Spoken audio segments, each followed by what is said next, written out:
Every day, we see the darker side of the world around us.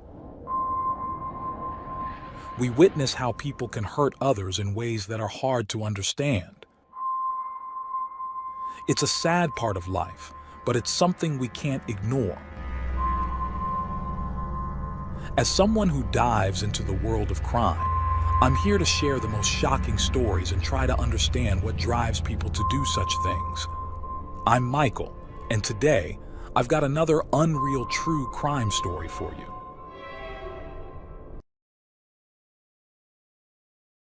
It was supposed to be a peaceful Thanksgiving weekend at a quiet farmhouse in Burlingame, Kansas. Instead, it turned into something out of a nightmare. On the evening of November 29, 2009, a strange call came into the sheriff's office. A neighbor had noticed an abandoned car and a man acting suspiciously, carrying something down the road before speeding away. When deputies arrived at the farmhouse, they weren't prepared for what they would find. The front door was open, and inside, the house was in chaos. Blood stained the floors, and someone's faint cries for help could be heard upstairs. Each step they took revealed something worse than the last. How did it all come to this? What could lead to such horror inside a family home?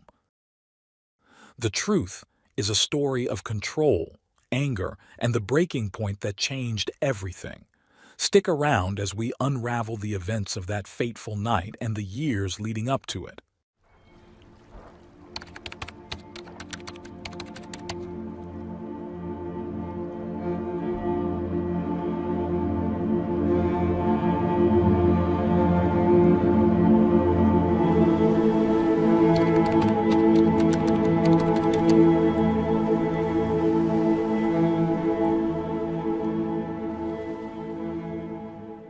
James Kaler appeared to have it all: a six-figure salary, a stable career, and a seemingly perfect family. His wife, Karen, embodied the quintessential stay-at-home mom, dedicating her life to raising their three children, Emily, Lauren, and Sean. To outsiders, the Kaler family represented everything a successful family was supposed to be: happy, thriving, and harmonious. But beneath the polished surface lay a web of sacrifices, compromises, and unspoken struggles that shaped their lives. Karen had dreams of her own once. She was pursuing an engineering degree when she met James, but their whirlwind romance led her to make a life-altering decision. In December 1985, the couple married, and Karen left college to support James's burgeoning career. They moved to Colorado, where James landed a promising job, and Karen embraced her role as a supportive wife, ready to build a future together. Their first major milestone arrived on April 8, 1991, when their eldest daughter, Emily, was born. Karen fully immersed herself in motherhood, while James's career flourished. But Karen's mother, Pat, observed that Karen often prioritized James's needs over her own, even in the demanding early days of parenthood.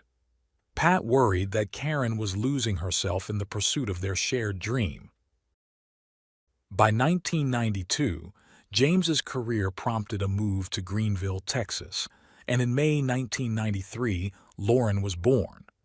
Emily and Lauren both thrived in their own ways. Emily was academically driven and musically gifted, playing drums and singing, while Lauren found her stride in sports and music, mastering the bass guitar. Life in Texas seemed idyllic, but cracks began to show. One of the first major tensions arose over expanding their family. Karen was content with 2 children, but James wanted a third. They eventually reached a compromise, drafting a formal agreement. Karen agreed to have 1 more child if James consented to a vasectomy afterward. Sean was born in March 1999, fulfilling their agreement. True to his word, James underwent the procedure, marking the end of their growing family. As James's career climbed higher, the Kalers relocated to Texas, near Dallas. Karen adapted once again, finding her place in the local community. She became the president of a mom's group, built friendships, and ensured her children were active and engaged. Emily continued to excel academically and musically. Lauren thrived in band and sports, and Sean showed promise as a baseball star. On the outside, their life looked like a dream. But James's relentless pursuit of perfection began to take its toll. He set impossibly high standards for everyone, especially his family. Lauren often bore the brunt of his criticism for not achieving straight A's like Emily. James's rigidity extended to his professional life, where colleagues found him arrogant and dismissive, especially toward women in leadership roles. His obsession with appearances and control alienated those around him. Even at home, James's need for control was evident. Despite earning $180,000 a year, he tightly managed the family's finances. Karen received a strict weekly allowance and was required to keep every receipt from her shopping trips. James's frugality was well known. He borrowed tools instead of buying them and even relied on co-workers to pay for his entertainment at strip clubs. Every evening at 8:30 p.m., Karen was expected to be in bed for what James deemed their routine. Any deviation from this expectation was met with anger or worse.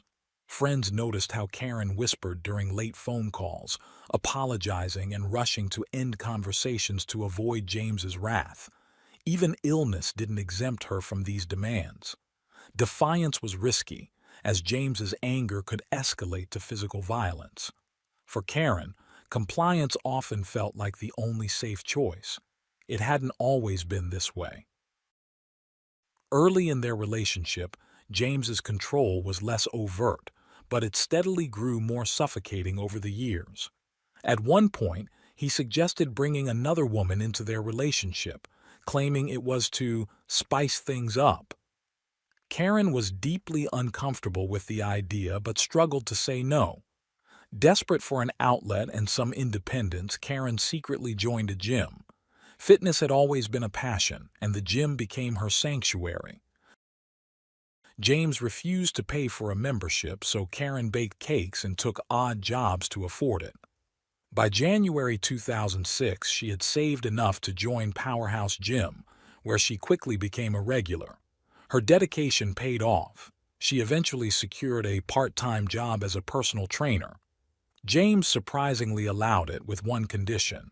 She had to be home before the kids returned from school. Karen excelled in her role and made new friends, but her gym community also became an outlet for venting about her crumbling marriage. At the gym, Karen opened up about the constant arguments, James's anger, and the growing tension at home. The fights often turned physical, leaving Karen with bruises that she tried to hide. Her unhappiness was no secret to those around her. It was at this point that Karen met Sonny, a fellow trainer who was calm, understanding, and a stark contrast to James. Sonny became Karen's confidant, and over time, their bond deepened into a romantic relationship. Speculation surrounded how Karen and Sonny's relationship began. Some believe James's earlier suggestion of involving a third person had set the stage, while others thought the affair had started organically, without James's knowledge. Regardless, their relationship eventually became public, evolving into a threesome. James even encouraged the connection, sending Sonny flirty messages, buying gifts for both women, and supporting their weekend getaways. Yet he later denied any role in fostering the relationship, framing Karen as the one destroying their marriage. In 2008, James found a way to reassert control. He accepted a higher-paying job in Columbia, Missouri, forcing Karen to leave her life and Sonny behind. Karen was heartbroken. Her kids were deeply involved in their activities, and she had built strong community ties in Weatherford. But as always, James's decisions overruled hers. He moved ahead, leaving Karen to wrap up their life in Texas. Unbeknownst to him, Karen and Sonny decided to maintain their relationship long distance. When Karen and the kids joined James in Missouri, he believed their marriage had been fixed. He even allowed Karen to enroll at the University of Missouri and pursue a health sciences degree while continuing her work as a fitness instructor. But Karen, having tasted freedom with Sonny, wasn't content to return to her old life. She craved independence, and James's obsessive need for control only intensified. He began monitoring her every move, emails, phone calls, and even her whereabouts. The tension reached a breaking point on New Year's Eve 2008 during a party back in Weatherford. Neither James nor Karen expected Sonny to attend, but there she was. Karen's joy at seeing Sonny was unmistakable. They laughed, hugged, and shared drinks in a way that made it clear their bond was far from over. To James, it was a public humiliation, a direct challenge to his authority. His anger boiled over as he realized his grip on Karen was slipping, and the illusion of his perfect family was unraveling before his eyes. James, unable to contain his anger, confronted Karen in front of everyone, shouting accusations of infidelity. Karen, refusing to back down, kissed Sonny in full view of the guests. The spectacle shocked the room, and the host, uncomfortable with the escalating drama, asked them to leave.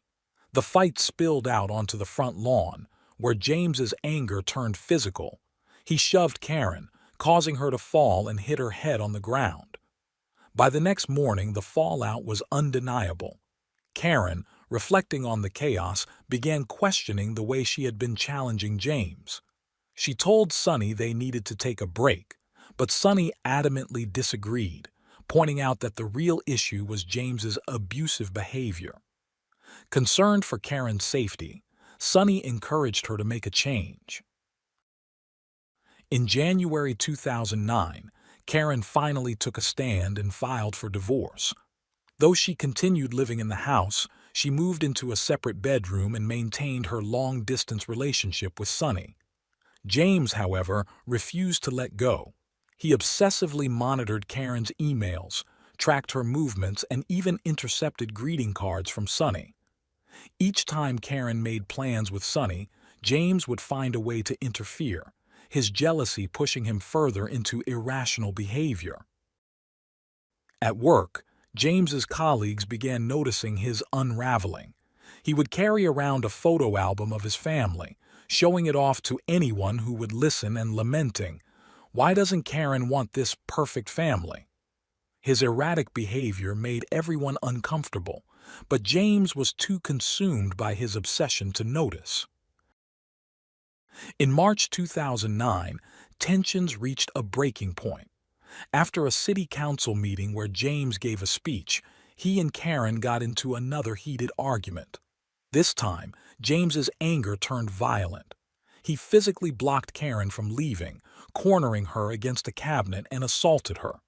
Karen called the police, and James was arrested for third-degree domestic assault. In her police statement, Karen detailed James's increasingly violent and controlling behavior, while he dismissed the incident as a misunderstanding, claiming he was only trying to give her a hug. The bruises on Karen's body told a different story. Karen moved out shortly after, taking the kids with her. She withdrew $50,000 from their joint account and rented a home on the other side of Columbia, signaling her determination to break free from James's grip. For James, the arrest was catastrophic. As a public figure, his actions made headlines, and his colleagues became increasingly vocal about his bizarre behavior. Unable to salvage his reputation, James was forced to resign under the guise of family issues. In reality, his firing was inevitable. With his career in shambles and his family gone, James retreated to his parents' farm in Kansas, hoping hard work would bring clarity. Instead, the isolation only deepened his obsession. He fixated on Karen, unable to understand why she had left him. In his mind, he had been the perfect provider and husband. He refused to acknowledge that his controlling and abusive behavior had driven her away. James's obsession soon turned toxic. He began stalking Karen, reading her texts, emails, and even private cards from Sonny.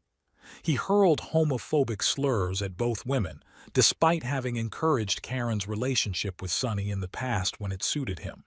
His anger only escalated when his daughters started distancing themselves from him. Emily, his eldest, defied James by choosing a college he didn't approve of, which he saw as a personal betrayal. When one of his daughters posted on Facebook about her bisexuality, James lashed out, blaming Karen for corrupting their children. Desperate to regain control, James built an extensive case against Karen, compiling over 3,500 pages of so-called evidence for his divorce attorney. The files included screenshots of Karen's private messages, detailed notes on her visits to Sonny, and baseless claims that the women had acted inappropriately in front of the kids. Despite his efforts, the accusations were never substantiated, and his fixation only further isolated him from the life he once controlled so tightly. James's behavior had grown increasingly erratic and dangerous. He confided in friends about wanting to harm Sonny, though no one took him seriously. Despite his rage toward Karen and Sonny, he was engaging in multiple affairs, further highlighting his instability and self-contradiction. Amid this chaos, James seemed to maintain one stable relationship, his bond with his son, Sean. Unlike his estranged relationships with Karen and his daughters, James made an effort to stay connected with Sean. They spent time hunting and fishing together, and James clung to this relationship as the last thread of his crumbling family life. Sean represented a glimmer of hope for James, a connection that hadn't yet been severed. By Thanksgiving 2009, tensions were high. Karen, trying to hold on to what remained of her family, planned a visit to her grandmother Dorothy's farmhouse in Burlingame, Kansas, with her children and Sonny. On the day after Thanksgiving, Karen went to pick up Sean from James's house to join the family gathering. Dorothy, at 89 years old, lived in a small, quiet town of fewer than 1,000 residents. The visit was meant to be a peaceful holiday reunion, but it would end in unimaginable horror. On the evening of November 29, 2009, a neighbor in Burlingame reported a suspicious vehicle speeding through the area. They watched as the driver, a man, parked, exited the truck, and walked down the road carrying a large object. Moments later, he returned, placed the object in the truck's back seat, and sped off. Concerned, the neighbors called the sheriff's office, suspecting a robbery. What followed was far darker than anyone could have anticipated. When deputies arrived at Dorothy's home to investigate, they were met with a scene of devastation. Dorothy was found in the kitchen, bleeding heavily from multiple gunshot wounds. Though alive, she was barely clinging to life. In the dining room lay Karen, shot twice and already deceased. In the lounge, 18-year-old Emily was discovered behind the couch, also shot twice. The second shot had paralyzed her instantly, and she had died on the scene. A faint voice from upstairs alerted deputies to another victim. 16-year-old Lauren was alive but gravely injured. She had been shot multiple times and was struggling to hold on. As paramedics worked to stabilize her, Lauren whispered a chilling revelation. "James, my dad." Her injuries were too severe, and despite efforts to save her, Lauren succumbed shortly after. Dorothy, too, passed away, leaving Sean as the only survivor of the massacre. Sean later recounted the events of that horrific night. He and Karen had been sitting together, cleaning old coins when James burst through the back door with a rifle. Without hesitation, he opened fire, killing Karen first. Sean's desperate attempt to call for help that night was interrupted by the sound of more gunshots echoing through the house. Overcome with terror, he knew he had to escape. He fled through the chaos, sprinting to a neighbor's house to find safety. Authorities quickly issued a search warrant for James, and it wasn't long before they located his car, abandoned in a remote area where it seemed eerily out of place. Inside the vehicle, officers discovered an unsettling scene. There was a stash of ammunition, unopened bottles of anxiety medication, and a backpack filled with essentials like soap, toilet paper, and canned food. It was clear James had been preparing for something, but James himself was nowhere to be found. Hours later, he was spotted wandering along a desolate road, looking disheveled and lost. When the officers approached, he didn't resist. Instead, he muttered, "I'm the guy you're looking for," and surrendered without incident. James's defense argued that his deteriorating mental health, including depression and personality disorders, had pushed him to the breaking point. They claimed he had snapped and was not in control of his actions. The prosecution, however, presented a different narrative, one of premeditation and calculated intent. Their key evidence included testimony from James's psychiatrist, who confirmed that while James did suffer from mental health issues, he retained the ability to plan his actions. The fact that he had spared Sean's life underscored the intentional nature of his crimes. 2 years later, in 2011, the trial began. Sean, now 12 years old, displayed extraordinary courage as he took the stand to recount the harrowing events of that night. With heartbreaking clarity, he described how his father had burst into the home and opened fire, killing his mother and sisters. His testimony painted a vivid picture of calculated violence, leaving no doubt about James's intent. Sonny also testified, sharing details about Karen's abusive relationship with James. She explained how James's demeanor had shifted drastically after Karen decided to leave him, transforming from indifferent to hostile. Though Sonny's testimony relied on her memories and Karen's accounts, it offered valuable insight into the toxic dynamics leading up to the tragedy. After only 2 hours of deliberation, the jury returned with a unanimous verdict. James was guilty of capital murder. His insanity defense was rejected, and he faced the ultimate penalty, death. As the sentence was read, James remained emotionless. He even requested to leave the courtroom during the victim impact statements but was ordered to stay.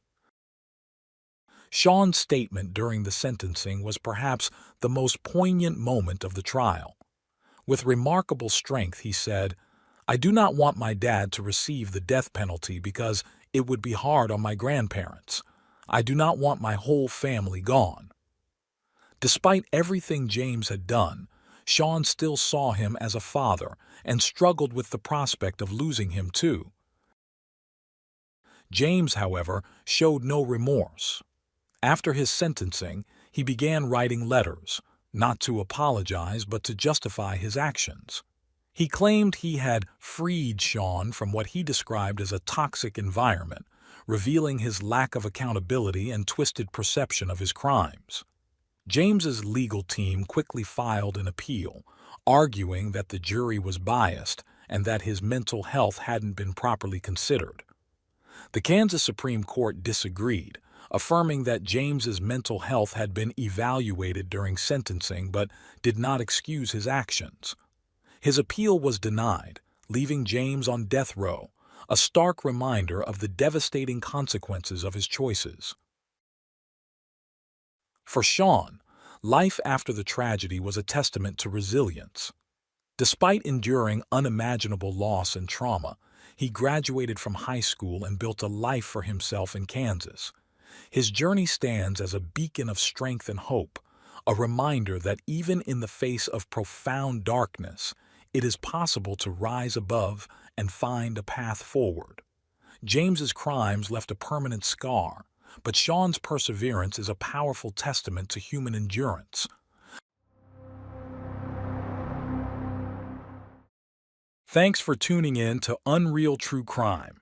If you're intrigued by mysteries from around the world, check out our new channel, Latin Crimes, where we dive into the gripping true crime stories of Latin America.